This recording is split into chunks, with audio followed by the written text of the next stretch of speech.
وہ دوبارہ انسان بنائے گا اور پھر تجھے اپنے حضور کھڑا کرے گا۔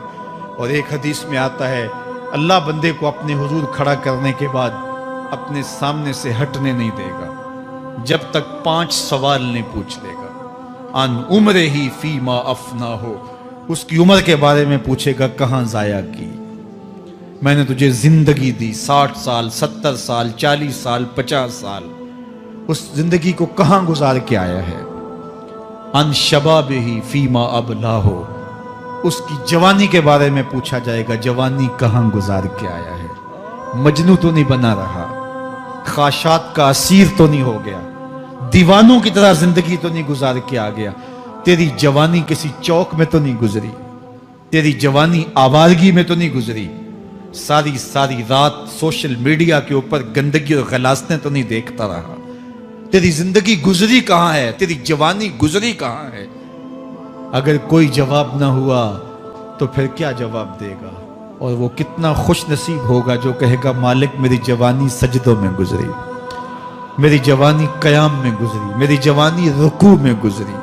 میرے حضور فرماتے ہیں سبعۃ یظلھم اللہ فی ظلہ یوم لا ظل الا ظلہ، 7 اشخاص ایسے ہیں قیامت کے دن جب کوئی سایہ نہیں ہوگا اللہ ان 7 کو اپنے عرش کا سایہ دے گا۔ ان میں سے دوسرا شخص میرے حضور نے بیان فرمایا وشاب نشأ فی عبادت اللہ، وہ جوان جس کی جوانی اللہ کی عبادت میں گزری۔ جوانوں اپنی زندگی کو مالک کی دہلیز پہ لے آؤ، جوانی وہی ہے جو مالک کی چوکھٹ پہ گزرے۔ اپنے دل کا تعلق جوڑو، عشق کرنا ہے تو پھر آمنہ کے لال سے کرو، محبت کا رشتہ ان سے جوڑو، تعلق کا ربط ان سے قائم کرو، جوانی کو دین کی راہ پہ ڈالو۔ اللہ اکبر، سنو میرے حضور کا فرمان، انا حبیب اللہ، میں اللہ کا حبیب ہوں۔ پھر فرمایا الشاب التائب حبیب اللہ، جو جوان جوانی میں توبہ کرے وہ بھی اللہ کا حبیب ہے۔ آؤ اللہ کے حبیب بن جاؤ، اللہ کے حبیب بن جاؤ، اللہ کے حبیب بن جاؤ، اللہ کے محبوب بن جاؤ۔ لیلۃ القدر کی گھڑیاں ہیں، رات کا پچھلا پہر ہے، اللہ کے حضور یہ عہد کر کے اٹھو مالک جو زندگی گزر گئی آئندہ جوانی کا ایک ایک لمحہ تیرے لیے گزرے گا، جیوں گا تو تیرے لیے، مروں گا تو تیرے لیے، میری ایک ایک سانس تیرے نام وقف ہوئی، میری زندگی کی ایک ایک ساتھ تیرے نام وقف ہوئی، میں اپنا سب کچھ تیرے لیے پیش کرتا ہوں۔ میری زندگی کا مالک بھی تو ہے، میری موت و حیات کا خالق اور مالک بھی تو ہے، یہ زندگی تو نے دی، تیری امانت ہے، تیرے حضور ہی پیش کرتا ہوں۔